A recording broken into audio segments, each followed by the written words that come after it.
What's up YouTube, this is Little Black Ops Pro, and today I'm bringing you guys a different video. So normally I talk about Black Ops 3, but because there's nothing exciting going on in the world of Black Ops 3, and this game's pretty much dead, and no one plays it anymore, I don't feel the need to make any Black Ops 3 videos right now. Instead I'm going to be talking to you guys about how I feel about Bernie Sanders, you know, the socialist democratic candidate.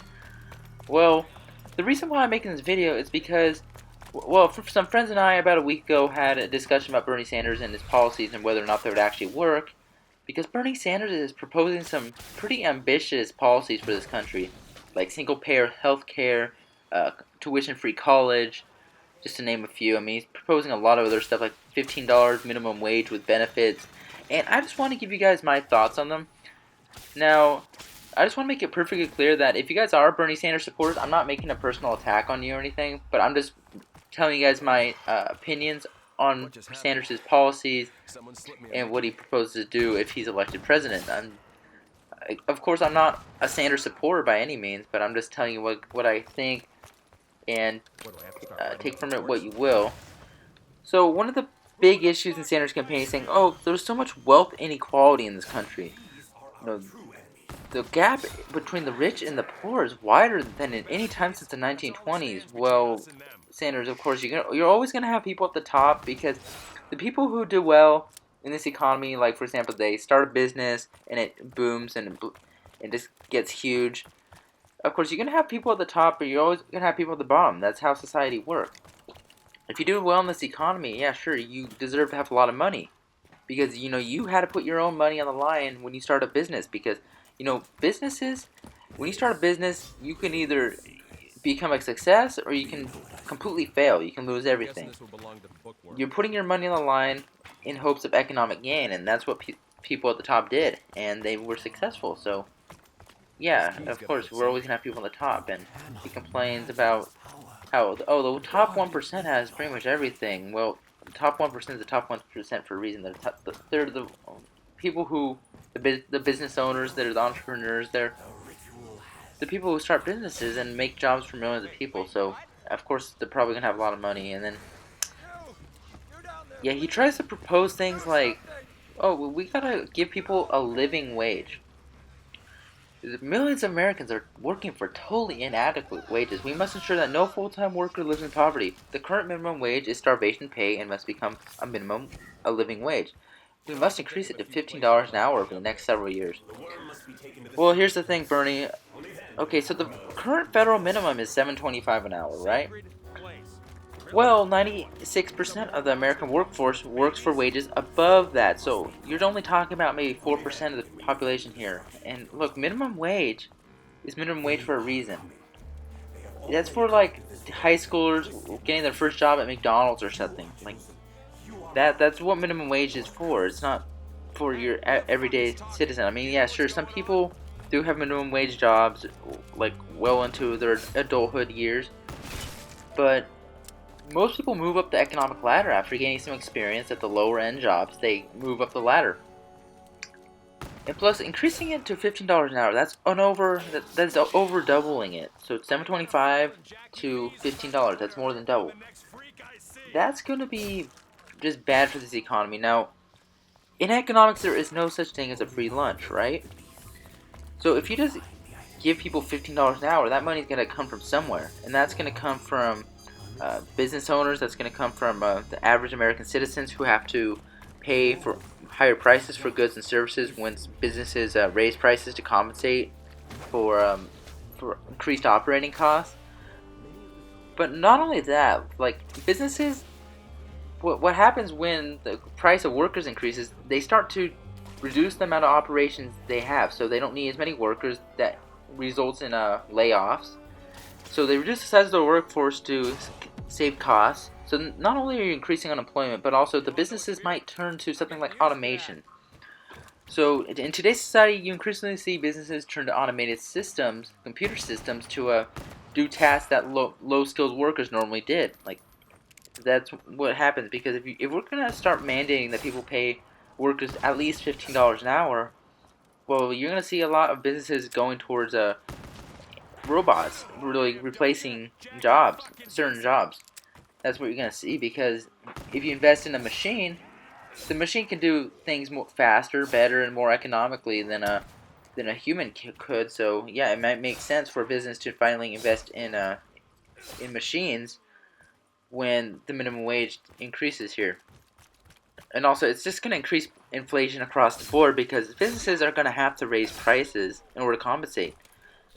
Yeah, sure. Like even big corporations like McDonald's, you may think that they can afford $15 an hour because they're a huge corporation, but they're gonna have to cut costs somewhere because that's a huge jump. I mean, like most McDonald's workers probably make above minimum wage, like maybe $9, $10 an hour or something like that. But this is a huge jump, and businesses aren't gonna like this, and it's gonna hurt small businesses the most. Like for example, if you're a family-owned corner bookstore or something, and you have maybe 1 or 2 employees, and now you're mandated to pay them at $15 an hour, how's that gonna work for your bottom line? You're probably gonna have to get rid of the employees or do something because, yeah, it's just not gonna work because. And plus, he wants benefits too. So not only do you want $15 an hour, but you want benefits. I mean, it's not a good anti-poverty tool, and that's what he's trying to say. Oh, this is a great anti-poverty tool, but not really. It just redistributes wealth, sort of, and it's gonna completely screw up the economy in many ways. Also says things like, oh, Medicare for all. We want a single payer healthcare system. Well, it is unfortunate that not everyone has health insurance.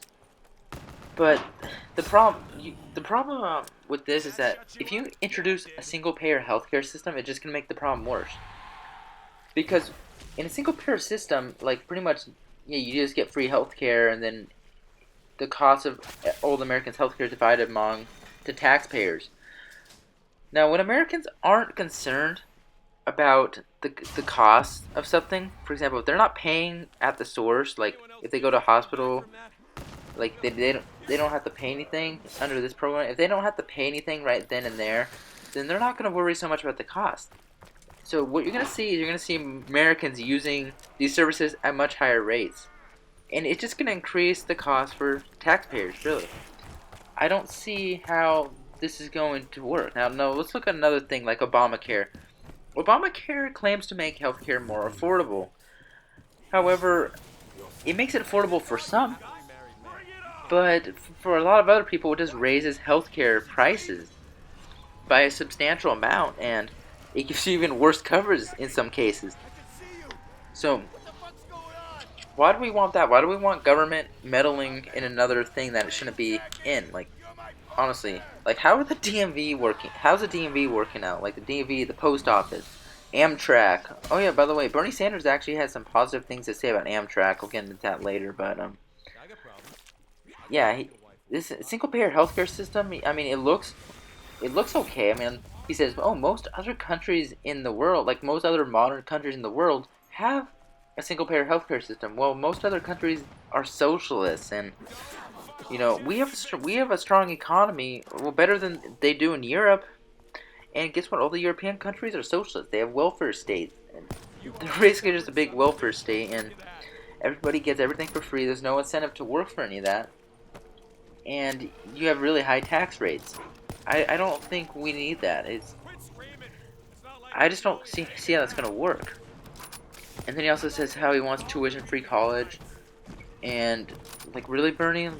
Yeah, I know college is expensive, and the price just keeps going up because the government keeps giving people like interest-free loans and trying to encourage people to go to college. I understand the intent there, but the problem is you're increasing the demand for college when there's limited supply. Now there's a finite supply of colleges and universities in the United States, right? Unless you build more, then you have. I mean, there'll still be a finite amount, but you would have an increased supply. But we have a finite amount of college and university in the United States, and they can only accept so many students. Now, if you increase the demand for those colleges and universities by increasing the amount of students that want to go to college, well, then you're naturally going to increase the price, which that's what we've been seeing. The price just keeps going up and up and up because more and more people want to go to college because the government is trying to encourage it with these loans and everything like that. So that's why college tuition seems to be out of control, is because of that. So I don't see how more government interference is going to help with that. So he wants it for free, and he wants to pay for it through taxes and stuff. Now, there's a problem with paying for all this with his proposed taxes and everything, because it says, oh, we're going to close loopholes, and we're going to get them more of that money that's going to the Cayman Islands, and we're going to put taxes on Wall Street and everything, Wall Street speculation. Here's the problem with that, though. You can't just say, oh, we're going to double your taxes or something like that, and we're going to get twice as much revenue. It doesn't work like that.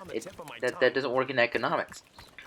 Now, in economics, there is a tool called the Laffer curve, which the Laffer curve basically says that there is a maximum amount of tax revenue you can get, and it's in the middle between like 0% and 100%. So it's somewhere in the middle.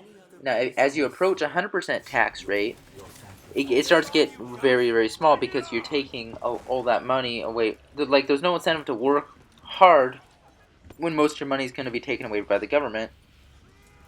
And also with less disposable income at your disposal, you can't really go in the economy and spend as much of it, so it has negative effects there. And then if you take in too much, or meant too little, then obviously you're not going to get very much in revenue.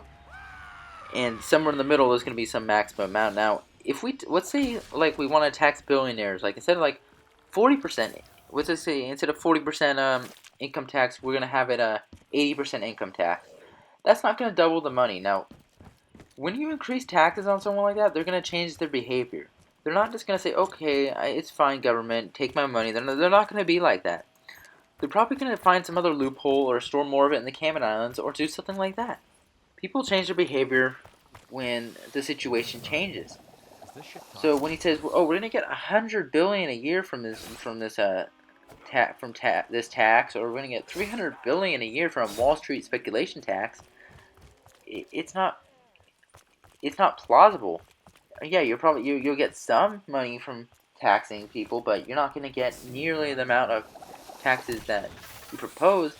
And he says like, "Oh, we're going to cut healthcare costs, and we're going to be able to provide free healthcare for everyone by cutting healthcare costs, and we're not going to raise any taxes on the middle class."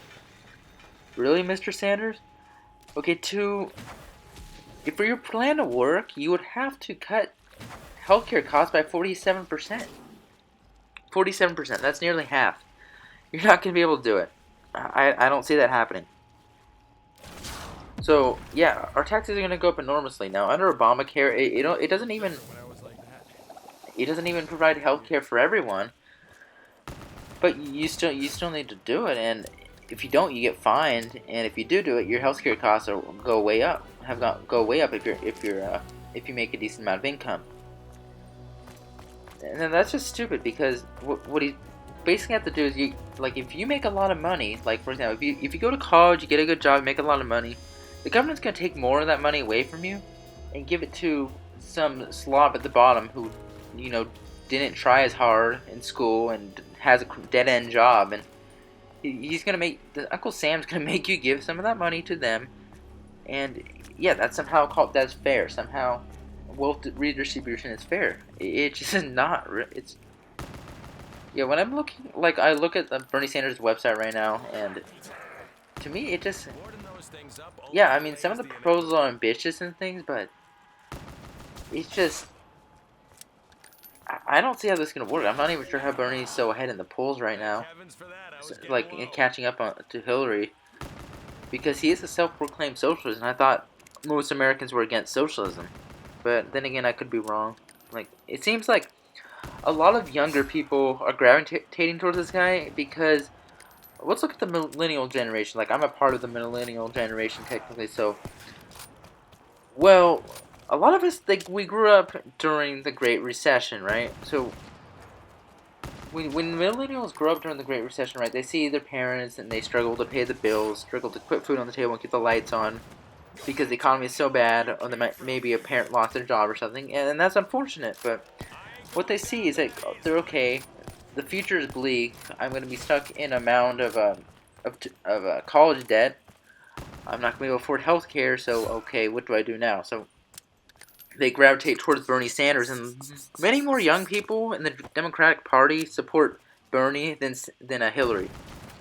It's not really surprising, because these people just think that America's future is bleak, and That's unfortunate. So they gravitate towards this guy. It's like they've completely given up on capitalism because America was founded on capitalism. Capitalism had generated more wealth than any other type of economic system in history. Now, socialism, yeah, sure. I'm gonna compare it to the Soviet Union right now. I'm gonna compare some of Bernie's policies to what they did in the Soviet Union. And I know the Soviet Union, yeah, it was technically communist. In that's a long way off from what Europe is. But let's look at the Soviet Union and why it didn't work. Well, in the Soviet Union, you got paid whether or not you showed up to work, and no matter how good of a job you did, or how bad of a job you did. So, like, you don't even have to show up to work, and you still get paid. So, I mean, where's the incentive to get ahead? Like, if you get everything for free, the government, gives you everything for free. There's no incentive to go to work to get ahead in this economy, and yeah, sure, greed is part of this economics because yeah, sure, you need to have the desire to get ahead in this economy in order to actually to innovate and do things like that. You see, without like if there were no money, then where's the drive to start a business or create something new to really put your livelihood on the line to do what you believe in. Like there is no in a socialist society. There's really none of that because like yeah, if you do really well, you're gonna be taxed like 80 to 90%. So have fun with that. Now here he says like oh offer 12 weeks of paid family and medical leave. That's like pardon Bernie. That's what 3 months of like basically like vacation and stuff. Yeah, man, that's ridiculous. It's gonna cost companies a fortune, and yeah, I mean you should get some medical leave, I guess. Yeah, some sick days, but you shouldn't mandate that. Oh, workers have to get this many sick days. Workers have to get this many vacation days because that's just ridiculous. So Bernie Sanders likes to claim that oh you have a right to this stuff. You have a right to healthcare, right to education, a right to this, a right to that.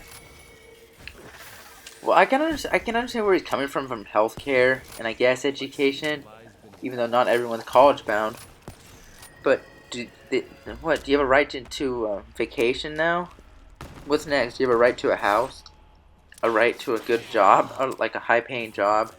A right to a car? A right to like who else knows what? Like, do you have a right for this stuff? Like, does the government have to provide you with this stuff? Like, where's the incentive to get ahead? Like, for example, if we lived in a society under Sanders and he says, oh, you have a right to a high-paying job and you have a right to a house and right to healthcare, right to education, right to this and that. Like, there's no incentive to work hard for any of that if it's just going to be given to you for free by the government. And also, like, speaking of all these programs, they're going to cost us a fortune. He might say, like, oh, paying for college is only going to cost us, like, what, $75 billion a year or something like that? That's, that, I mean, that's probably an underestimate because, with these government things, they always underestimate how much it's going to cost, and it ends up costing like much more because it's run by the government. There's so much bureaucracy everywhere. It's going to cost a lot more. And then he says, "Oh, $75 billion a year for college for all." That's I don't see how he's going to keep it at only $75 billion. It's probably going to go up. It is Medicare for all, 1.38 trillion a year. We don't have the money for free health care. In case you forgot, Mr. Sanders, we are $19 trillion in debt. And by the end of Obama's term, we're going to be about $21 trillion in debt. So, borrowing money now to pay for things now is just less money for the future. You see, if you keep borrowing money at this rate, yeah, we're going to be completely broke. And we already are broke, but sooner or later, this is just going to collapse on itself. Like, let's look at another great society like the Roman Empire. The Roman Empire collapsed because of financial mismanagement and a variety of other issues. But it's not too different from what we're seeing in this country today, like financial mismanagement and a bunch of other issues. So, yeah, there's a big problem here. So let's look at other things like yeah, Bernie says we gotta repair our crumbling infrastructure. Yeah, I agree, but spending $1 trillion, I don't know about that, dude. We can barely afford. We're running a $1 trillion deficit every year. So, yeah, there's a big problem there. We can't really afford anything right now. So let's see. Let's see what other policies he's looking at or he's supporting. Yeah, there was one where he said like, oh, we need to fix our. He was talking about infrastructure and stuff. He's bringing up Amtrak and how Amtrak has the highest ridership ever. Well, let me tell you, Mr. Sanders, that Amtrak has been losing money ever since its inception, and that was like in the 70s or something like that. So it's been losing money every year. And let's be honest, Bernie, there's not enough riders who want to ride that. It's way too expensive for what you're getting. So let me give you guys a good example. So once I took Amtrak from the city San Luis Obispo, California to San Jose, California. Now that's about 200 miles, and that's about 3.5 hour drive, right? If you're driving the speed limit, but you can get from A to B in less than that if you drive pretty fast, because there's a bunch of rural stretches of highway and there's no cops out there. So sometimes you can get there like 2.5 to 3. It depends on how you're driving, but on this Amtrak train, like, right, buying a ticket costs about $62, and it takes you 5 hours to go from San Luis Obispo to San Jose. That's ridiculous. So not only are you paying a lot more to get from A to B, but it's going to take you longer too. In a car, it'd probably only take you probably 20 to 30 bucks at gas at most, depending on what type of car you're driving. If you're driving like a sedan, yeah, it'd probably take you 20 to 30 bucks worth of gas to get you there. But $62 for a 5-hour train trip, that's kind of ridiculous. And no wonder Amtrak doesn't have that many riders. It's slow, it's expensive. It just doesn't make a whole lot of sense. So yeah, I mean that's not gonna work.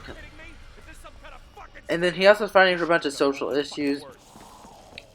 I mean, some of them, yeah, some of those are just personal preference. Like if you support gay rights, then I mean, there's no right or wrong on that. That's just like, do you support the gay rights or not? And not everybody does, and some people do. Not everyone does. I'm not really gonna comment on that, but like, he tries to, like, there's one called racial justice. There's one tab called racial justice here. Here's the problem with that, like, is that I don't really like. Yeah, some people may say, oh, the police profile minorities and everything. Well, and like, oh, the police target black men and do that stuff. Yeah, and then they point to cases like Michael Brown and other unfortunate incidents involving black men and police. But people, while those are more tragedies, like, people just make this out to be something way more than it actually is. Like, the police aren't actively targeting black men. Like, no police officer in the right mind wakes up one morning and says, "Oh, we're gonna go kill black people." That's not the case. Yet some people make it out to be like the Black Lives Matter things. Like, that movement is kind of ridiculous in and of itself, because I forgot who exactly said it, but someone said Black Lives Matter, all white lives matter, all lives matter, and then they had to apologize for it because apparently the phrase "all lives matter" is racist. I'm not exactly sure why. That just seems kind of ridiculous how politically correct our society's coming to, but I don't even see what's wrong with that. Like, it's apparently just inherently racist, and yeah, it just, yeah, so yeah, of course there are always going to be instances of police brutality, but unfortunately we can't do everything to stop that. I mean, it just kind of happens. I mean, if we could stop it, we should, but I don't see how Bernie's gonna make that happen, because, like, yeah, sure, there might be an individual police officer who's a racist, but how are we gonna stop them from believing in racism? That, I just don't see that. Now, here's another one: combating climate change to save the planet. Well, Bernie, here's the thing about global warming and stuff. Like, a lot of places are experiencing global cooling. So, I'm not sure what type of global warming or whatever you're talking about, and melting polar ice caps and all this other stuff. Well, Bernie, the technology we have right now isn't going to save the planet. if everybody in this country bought a Prius, that's not going to save the planet.